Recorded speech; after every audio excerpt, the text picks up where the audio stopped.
que tu es Dieu, que tu existes en ton lieu. Bonjour, bien-aimés dans le Seigneur. Et soyons les bienvenus dans la présence de notre Dieu. Amen. Par sa grâce, il nous accorde en ce matin du deuxième dimanche du mois de novembre d'être encore devant lui.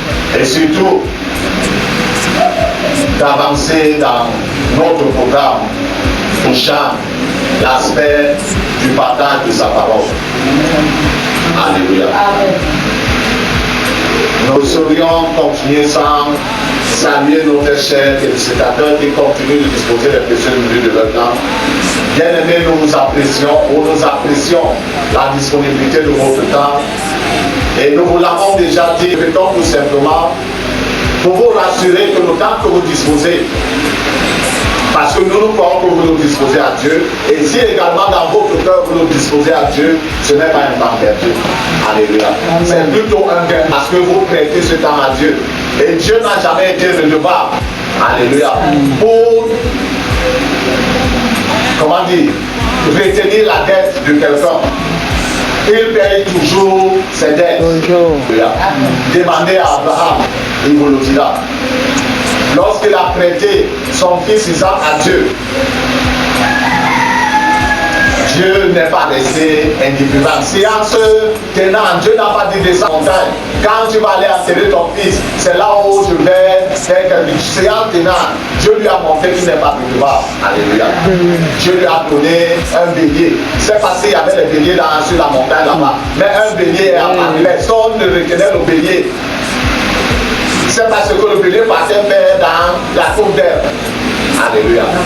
Pour qu'il ne puisse pas tuer son fils de manière effective. Mais dans l'esprit, il avait déjà tué son fils. Parce que l'intention vaut quoi? L'action.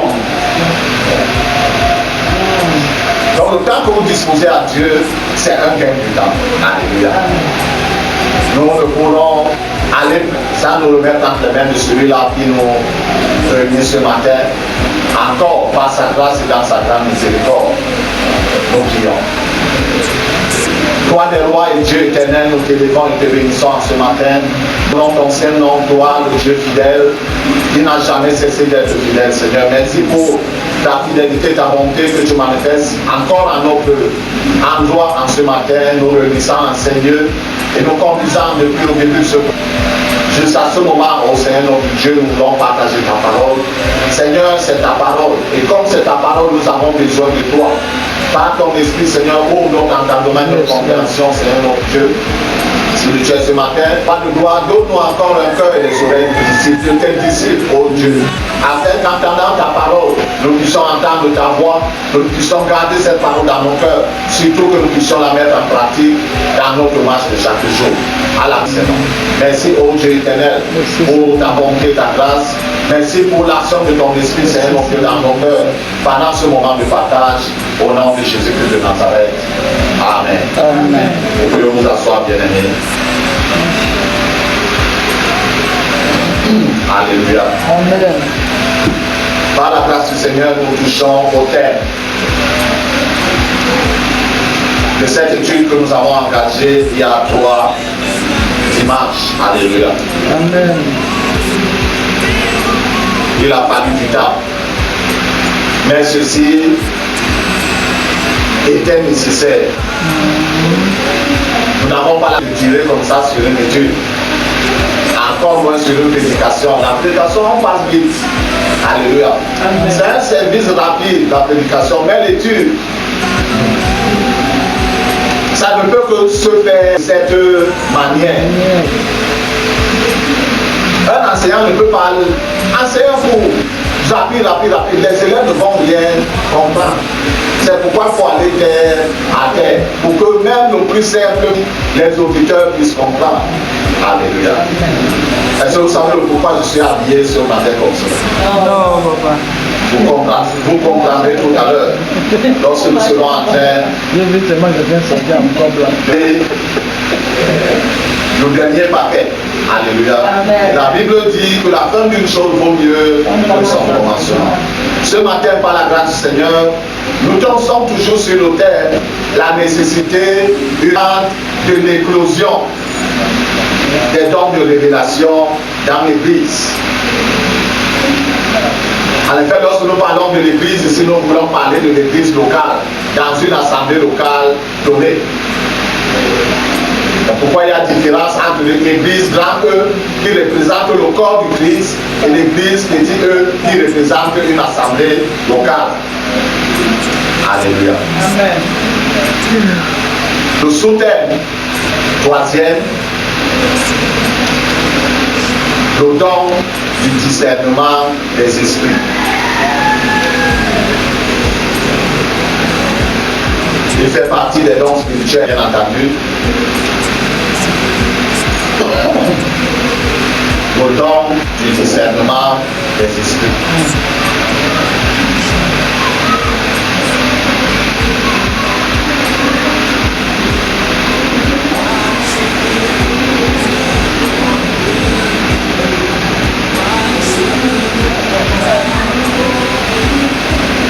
Le don du discernement des esprits. Discernement, c'est D-I-S-C-E-R-N-E-M-E-N-T.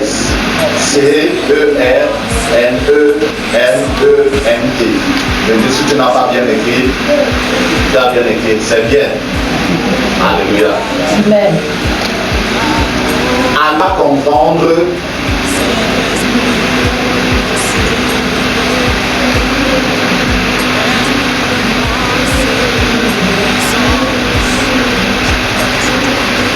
à ne pas confondre avec le discernement spirituel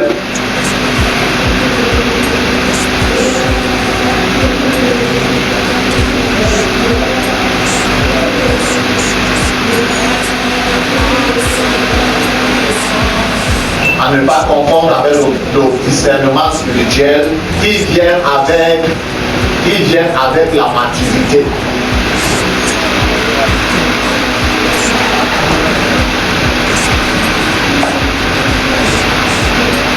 À ne pas confondre avec le discernement spirituel qui vient avec la maturité.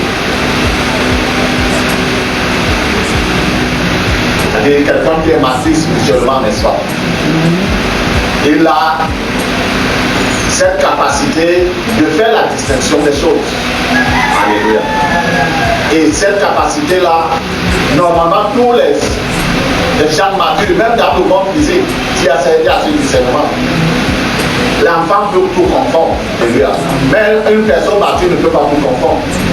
Nous nous souvenons quand nous étions enfants, les babouches, d'aucuns vont même jusqu'à 4 ans. Ils montrent encore les babouches gantons. Ah, ça c'est l'esprit de nous aussi au Cameroun. Au qui est de l'autre côté pour pas bien comprendre. Mais j'ose croire que même les enfants des occidentaux, des orientaux font la même confusion parce qu'il est encore quoi? Enfant. Mais si tu vois une personne mature porter les chaussures comme ça, soit les boulons ont été desserrés dans sa tête, il faut qu'il lâche un psychiatre pour qu'il serre ses boulons, soit cela lui est imposé par un peu mystique donné. Alléluia. Donc le discernement spirituel permet quand même à une personne mature spirituellement de faire la distinction des choses dans la marche avec Dieu. Mais le don du discernement des esprits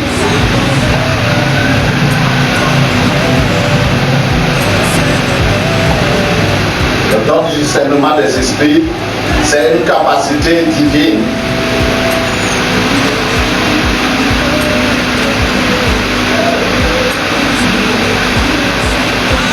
Le don du discernement des esprits, c'est une capacité divine communiquée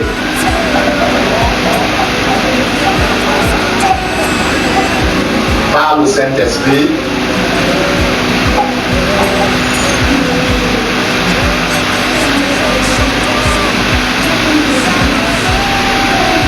une capacité divine communiquée par le Saint-Esprit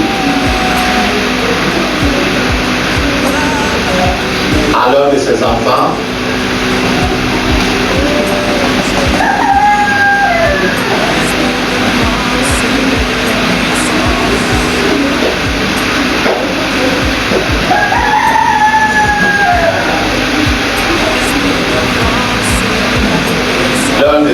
enfant, lui permettant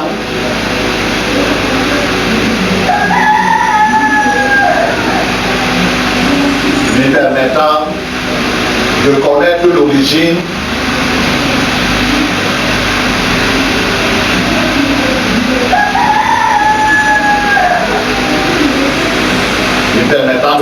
l'origine des pensées et des actions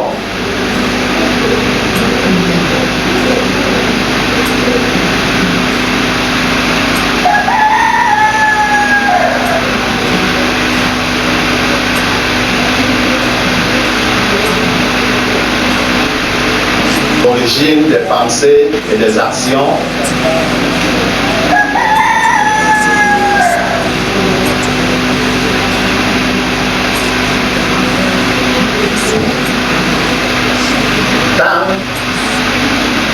A-N-T, tant dans le règne de Dieu,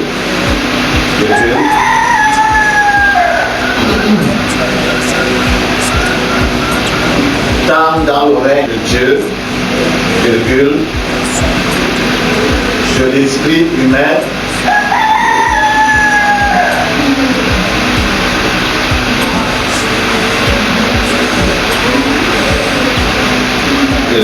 de l'esprit humain et des mauvais esprits. Nous disons donc que c'est le don du discernement des esprits, c'est une capacité divine communiquée par le Saint-Esprit.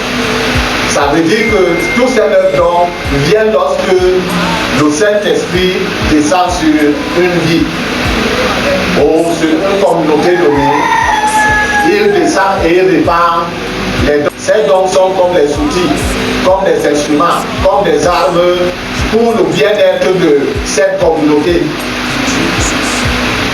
Et voir plus loin le bien-être du corps de Christ. Alléluia. Et plus loin encore le bien-être de tout être humain. Alléluia. Dieu ne fait pas une certaine restriction ou un certain interdit. Un homme chrétien peut venir vers toi, il est malade, tu lui demandes est-ce qu'on peut. S'il accepte, tu pries pour lui, c'est-à-dire, même si tu n'as pas le don de guérison, en tant qu'enfant de Dieu véritable, tu pries pour lui, Dieu fait grâce, il est guéri. Et ça fait un témoignage dans. Alléluia. Quand on dit que c'est le Seigneur qui guérit, on prie. Ou avec un problème, la personne est prête à aller boire le poison et mourir. Dès que la personne vient avec le don de la parole de sagesse, tu lui communiques la pensée de Dieu. La personne sent comment son cœur qui chauffait est refroidi et la personne change cette mauvaise décision. Alléluia. Et si nous sommes en train de parler du don du discernement des esprits. Donc ce don permet donc à cette personne qui l'a, le possède, l'origine des pensées et des actions. Quand on lit dans les évangiles, à un moment, le Seigneur Jésus-Christ est reçu par Simon.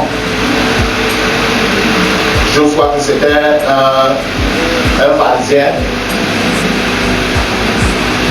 Il est reçu et il y avait une femme pécheresse qu'on connaissait dans la ville, qu'elle était une femme de mauvaise vie. Quand le Seigneur s'assoit, la femme est entrée par derrière, elle est venue s'agenouiller au pied du Seigneur, elle a commencé à verser les larmes sur ses pieds et à essuyer. Rappelons-nous qu'ils étaient dans une zone, ils sont dans une zone désertique. Et en ce temps-là, il marchait avec les sandales. C'était pas comme les chaussures de nos jours. Tout le pied était dehors. C'était que les cordes qui débattent. Ça veut dire que même comme ils marchaient avec les robes. Alléluia. Quelqu'un va me dire robe quoi? Le gandoura c'est quoi? C'est une robe. Non, c'est un pantalon. Alléluia.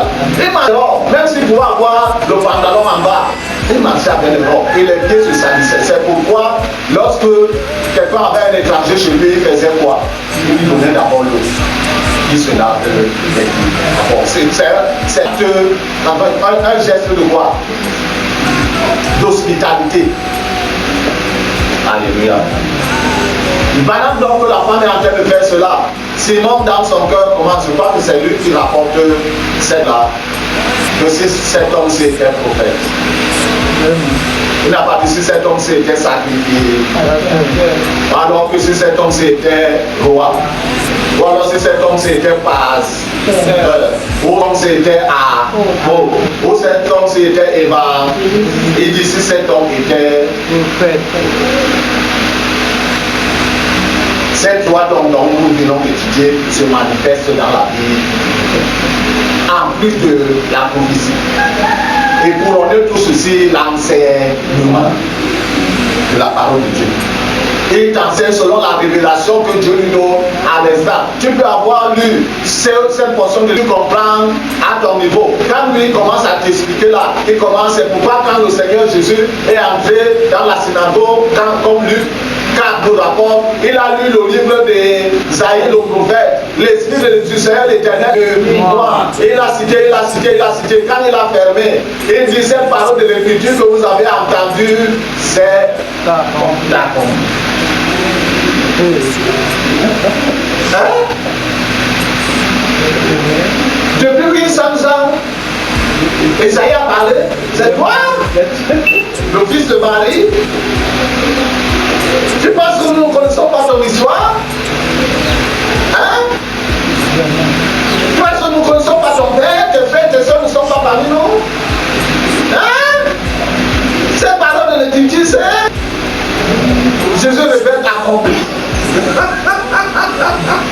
Ils sont venus, ils ont oublié qu'il était sur la chair. Ils sont venus l'attraper sur la chair. Même le policier, quand il entre en plein culte, il trouve l'homme de Dieu sur la chair. Il ne l'interpelle pas.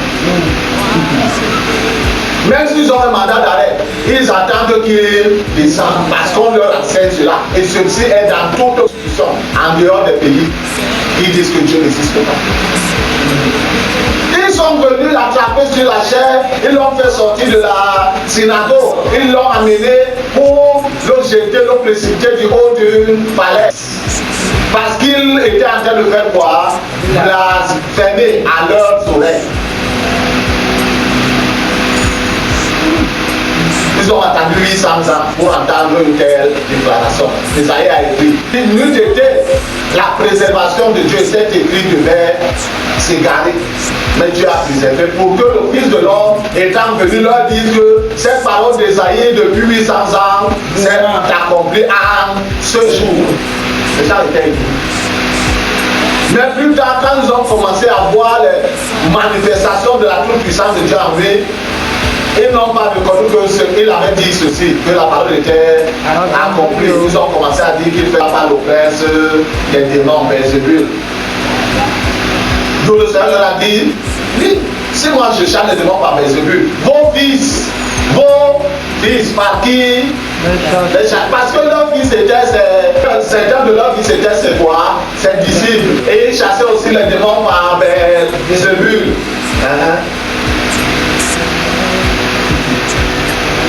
C'est vrai, particulièrement en ce temps-ci, plus de démons par Belzébul. Très peu chassent les démons par l'onction de Dieu Tout-Puissant, ou l'onction du Seigneur Jésus-Christ. Parce qu'il y a un grave prix à payer pour cette onction-là. Non, elle ne court pas les marchés. Ce n'est pas après avoir sucé les ailes de vie Marie.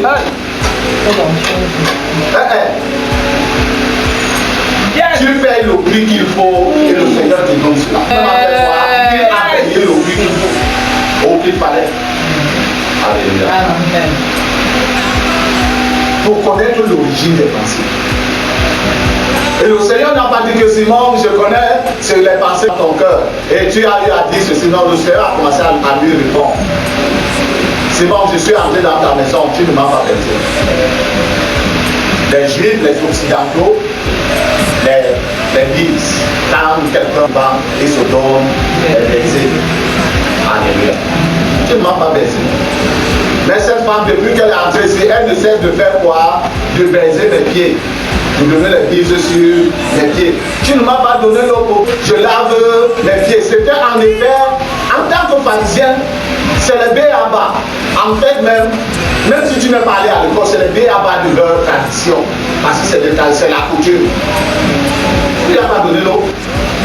Elle vous dit qu'on va prendre l'eau là, et puis en effet, c'est celui qui est venu, c'est celui qui accueille l'autre, qui lave ses pieds.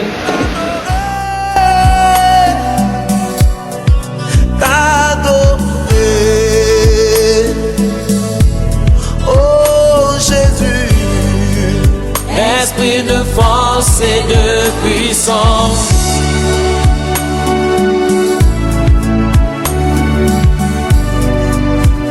esprit de force et de puissance.